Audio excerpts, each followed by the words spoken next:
Remember how Jesus responded to the woman who came to him with the need of her little girl.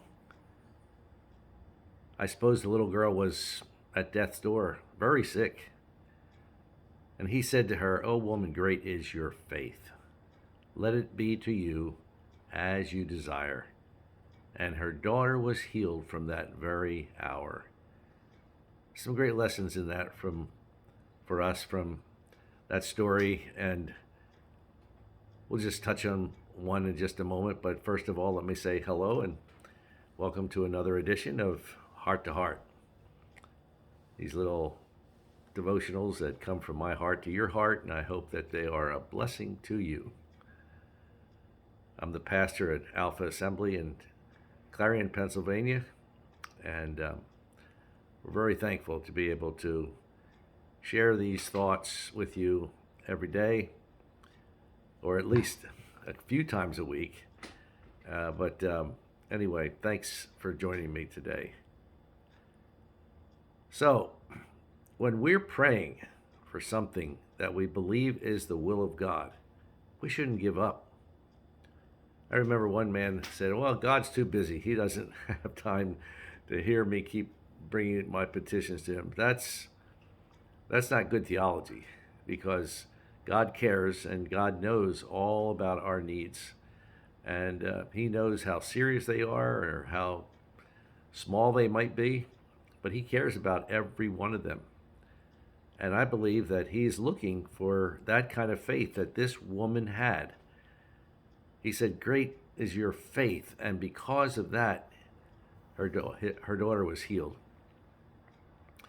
When Jesus saw that kind of faith, that great faith, the great faith of this mother from Canaan, he gave her carte blanche, so to speak. He said, "Let it be to you as you desire." Well, that's incredible that God would give us a kind of a blank check like that. But he did it for this woman. Why can't he do it for us? Well, I think sometimes the reason is that we don't accept it. He might be offering us a blank check, but we refuse it, and we explain it away. Well, that can't be. It's not really possible. But this mother believed that what she was asking was the will of God, and she would not give up.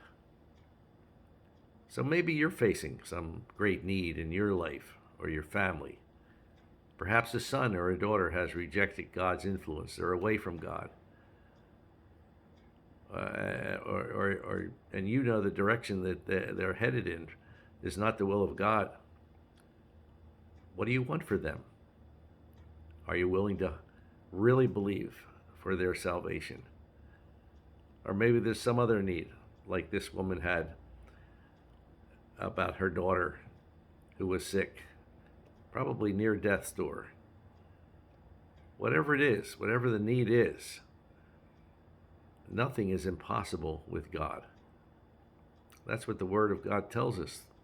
With God, some of these things or with man, some of these things might be impossible, but with God, all things are possible. The thing that you might believe is the worst case scenario might be the step toward bringing your child to a true heartfelt faith. It may mean a detour into the land of the prodigals. It may mean hitting bottom.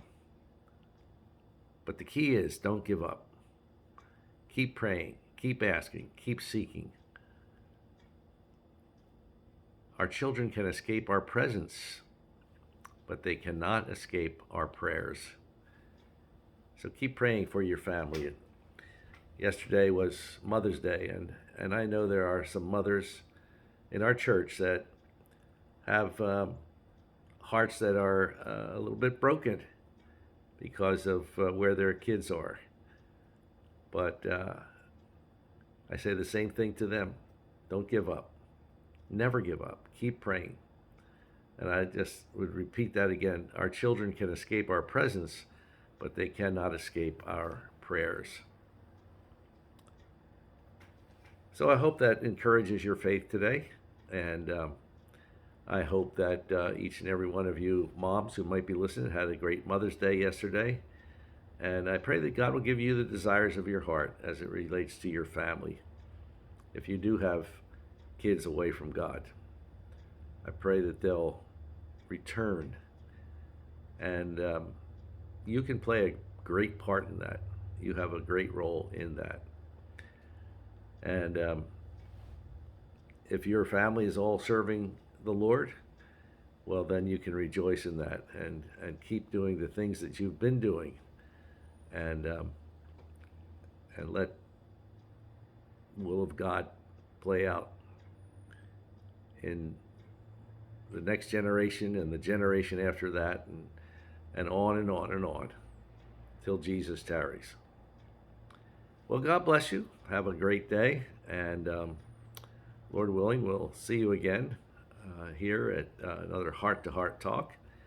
I am thankful for the privilege that I have to serve the church there in Clarion, Pennsylvania. And we'd appreciate it if you'd stop by and see us sometime. We'd just love to have you visit. The church is located at 499 Grandview Extension in Clarion, Pennsylvania, just down from the Clarion University. It's actually within walking distance. But at any rate, we would love to have you, and you will enjoy the fellowship and the teaching, I think, and the worship as well. Well, that's it for today. Hope you have a great week ahead, and Lord bless you, and we'll see you again soon, Lord willing. Bye-bye.